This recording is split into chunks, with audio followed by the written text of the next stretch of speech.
사무엘상 21장 10절에서 15절 말씀입니다. 그날에 다윗이 사울을 두려워하여 일어나 도망하여 가드왕 아기스에게로 가니 아기스의 신하들이 아기스에게 말하되 이는 그의 땅의 왕 다윗이 아니니까 무리가 춤추며 이 사람의 일을 노래하여 이르되 사울이 죽인 자는 천천히요 다윗은 만만이로다 하지 아니하였나이까 한지라. 다윗이 이 말을 그의 마음에 두고 가드왕 아기스를 심히 두려워하여 그들 앞에서 그의 행동을 변하여 미친 채하고 대문짝에 그적거리며 침을 수염에 흘리며 아기스가 그의 신하들에게 이르되 너희도 보거니와 이 사람이 미치광이로다. 어찌하여 그를 내게로 데려왔느냐. 내게 미치광이가 부족하여서 너희가 이 자를 데려다가 내 앞에서 미친 짓을 하게 하느냐. 이 자가 어찌 내 집에 들어오겠느냐 하니라. 아멘. 우리 사람들이 인생을 살다 보면 정말 어쩔 수 없는 궁지에 몰리는 일들이 몇 번은 있는 것 같습니다.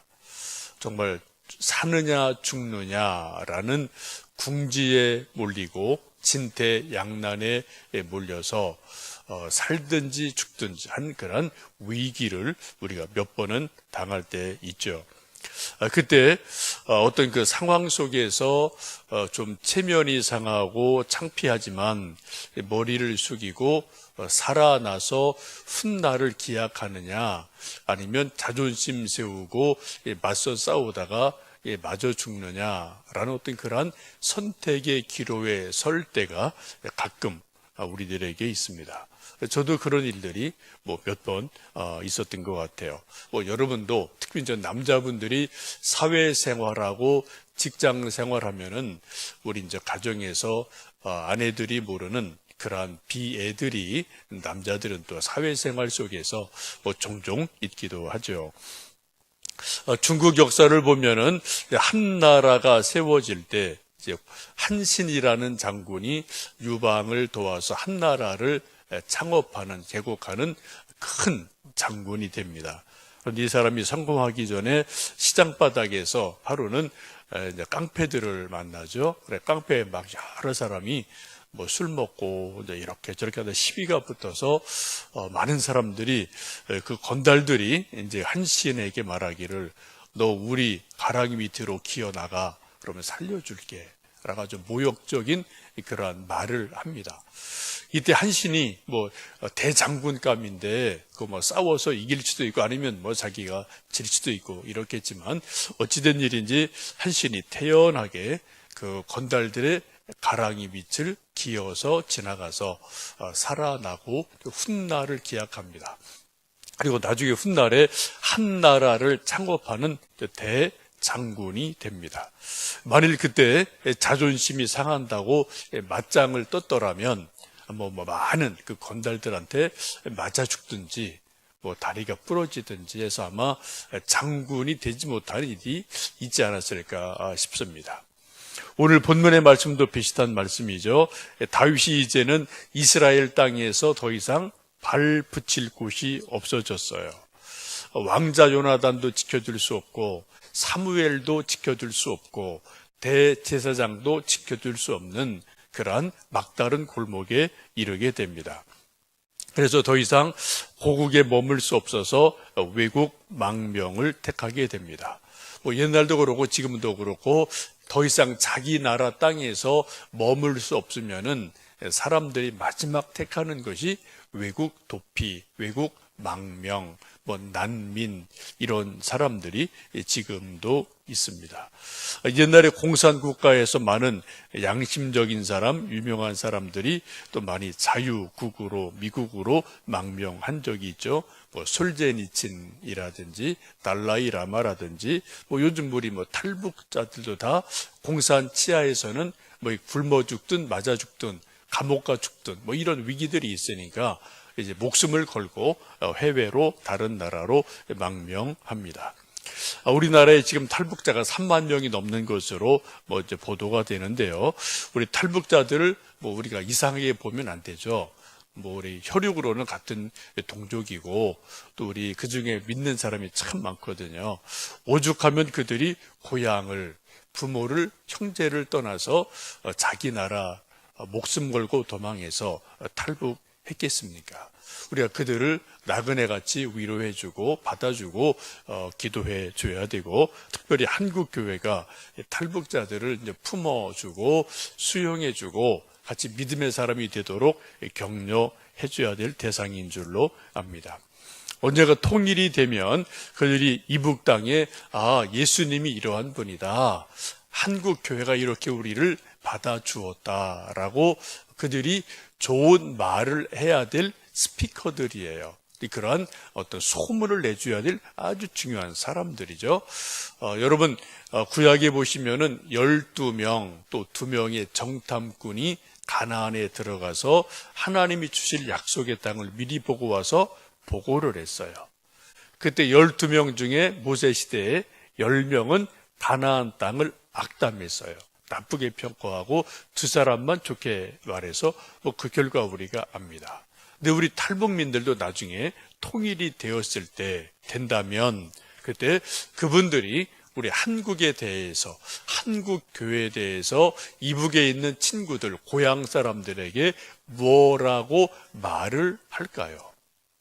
그런 것을 생각해 보면은 우리가 탈북민들을 대하는 태도, 특별히 한국교회가 좀 그런 분들을 품어주는 것은 참 중요한 일인 줄 압니다. 지금 다윗이 어쩔 수 없어서 국경을 넘어서 도망간 곳이 이웃나라 가드 왕 아기스에게로 망명을 하게 됩니다.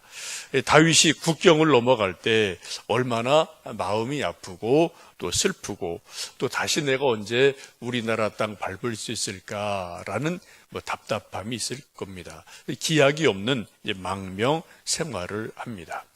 우리가 망명 같은 거대한 그런 일은 없었지만 우리가 생각할 때 망명이라는 것이 해외 여행 가는 게 아니고요. 그죠? 성지순례 가는 것도 아니죠. 정말 말 그대로 목숨 부지하려고 어쩔 수 없이 우리나라, 제 나라 버리고 다른 나라, 적국으로 도망가는 거니까 이건 정말 안타깝고 위험하기 짝이 없습니다. 오늘 말씀 보시면은 다윗이 이웃나라 가드왕 아기스에게 망명하는데 곧바로 다윗의 정체가 탄로가 나죠. 우리 한번 10절에서 11절, 12절 말씀 같이 읽습니다. 그날에 다윗이 사울을 두려워하여 일어나 도망하여 가드왕 아기스에게로 가니 아기스의 신하들이 아기스에게 말하되 이는 그 땅의 왕 다윗이 아니니까 무리가 춤추며 이 사람의 일을 노래하여 이르되 사울이 죽인 자는 천천히요 다윗은 만만이로다 하지 아니하였나이까 한지라. 다윗이 이 말을 그의 마음에 두고 가드왕 아기스를 심히 두려워하여. 지금 하여튼 어떡하든 이웃나라로 일단 몸은 피했어요. 근데 그 아기스 왕의 신하들이 다윗을 톡 알아보죠. 그리고 하는 말이 2가지를 말합니다. 이는 그 땅 이스라엘의 왕 다윗이 아니니까. 아직 왕이 아니죠. 지금 도망자예요. 근데 지금 아기스의 신하들이 다윗을 알아보고 있어요. 지금은 비록 도망자지만 실제로 이스라엘의 왕입니다. 그 땅의 왕 아닙니까? 곧 왕이 될 존재입니다. 하면서 하는 말이 사울이 죽인 자는 천천히요 다윗은 만만이라고 현재 사울 왕보다 10배나 더 출중한 사람입니다. 범새끼입니다. 지금 잠시 우리에게 있지만 우리가 그를 보호해주면 나중에 우리 다 범새끼가 이제 범어른이 돼서 다 우리 물어 죽입니다. 이거 당장 우리 품에 있을 때 죽여야 됩니다. 라고 지금 신하들이 말을 하게 됩니다. 이 아기스 왕의 신하들 하는 말이 그건 당연한 거죠. 다윗은 다윗 입장에서는 아이고 저런 말을 왜 하나 싶겠지만 이쪽 적국에서는 당연한 말이에요. 저거 살려주면 나중에 이게 또 다 우리가 또 죽을 테니까. 또 역사 보면 또 나중에 그렇게 되죠. 다윗이 왕이 되고 또 이거 다 정복하거든요, 사실은. 이쪽을. 근데 그런 일이 일어나니까 이거 뭐 죽여야 된다라는 그런 말이 나오게 됩니다. 이 말을 듣고 분위기를 파악한 다윗이 긴장해서 12절 보시면은 아기스 왕을 심히 두려워했다라고 말씀합니다. 초긴장하죠. 아이쿠 이거 잘못 왔구나 라고 생각하고 진퇴양난이에요. 나갈 수도 없고 뭐 거기 머물 수도 없고 그런 궁지에 이르게 됩니다. 이때 다윗이 한 일이 무엇입니까? 우리 13절, 14절 말씀 읽습니다. 그들 앞에서 그의 행동을 변하여 미친 채하고 대문짝에 그적거리며 침을 수염에 흘리매 아기스가 그의 신하에게 이르되 너희도 보거니와 이 사람이 미치고 한기로다. 어찌하여 그를 내게로 데려왔느냐 하고 왕이 말합니다. 이 아주 궁지에 몰린 다윗이 그때 지혜를 내서 행동을 변해서 미친 척합니다. 실제로 미친 척을 하죠. 그래서 침을 흘리고 대문에 그적거리고 뭐 요즘 우리말로 말하면은 미친놈처럼 뭐 쫑얼쫑얼쫑얼거리고 눈 양 흰자위 나오게 막 눈 뭐 이렇게 왔다 갔다 하고요. 소변 아무데나 보고요. 그리고 뭐 침 흘리고 정말 누가 봐도 이거 미친놈이네 라고 말할 정도로 완벽하게 미친놈이 되는 그러한 일을 하게 됩니다. 여러분, 이거 다윗이 잘한 겁니까? 못한 겁니까? 만약 여러분이 이러한 위기에 있다면 여러분 어떻게 하시겠어요? 여러분 위기에 몰릴 때 우리가 취할 수 있는 방법은 세 가지입니다. 첫 번째는 될 대로 되라. 포기하는 거예요. 죽이려면 죽이고 살리려면 살려라.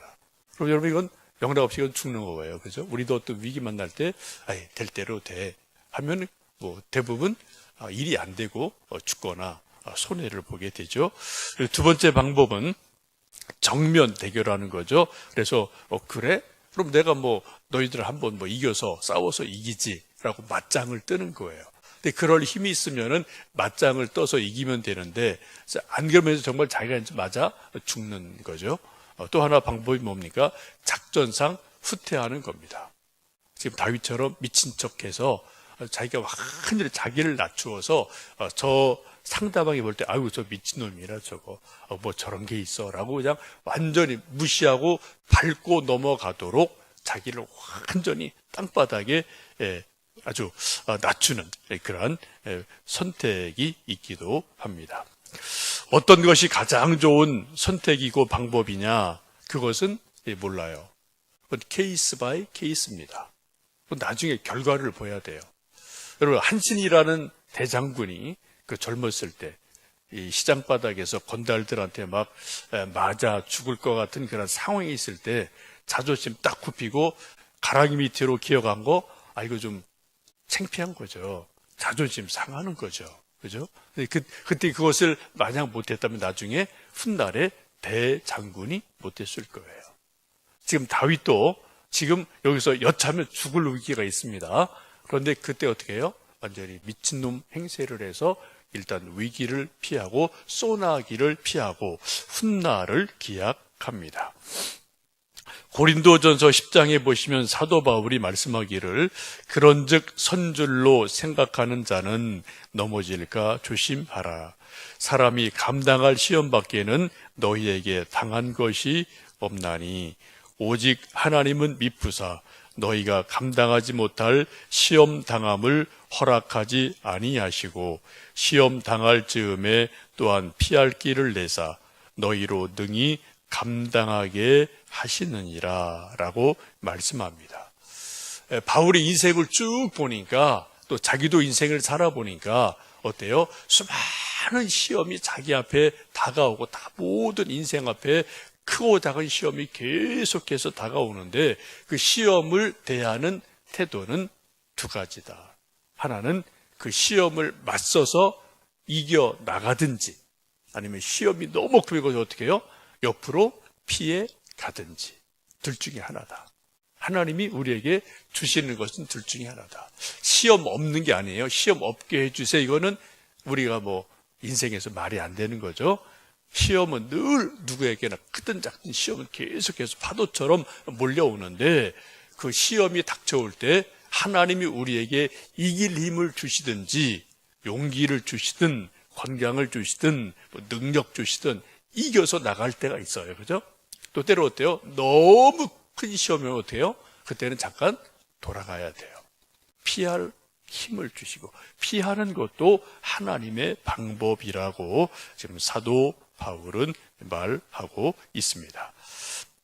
여러분, 오늘도 우리가 이런저런 일을 만나고 또 이 사람 저 사람을 만나고 우리 아들 딸도 우리 가족들도 또 사회생활 직장생활 하다 보면은 회사에서 우리가 알지 못하는 수많은 일들이 있고 또 사업하다 보면 그죠, 별의별 일이 다 있죠.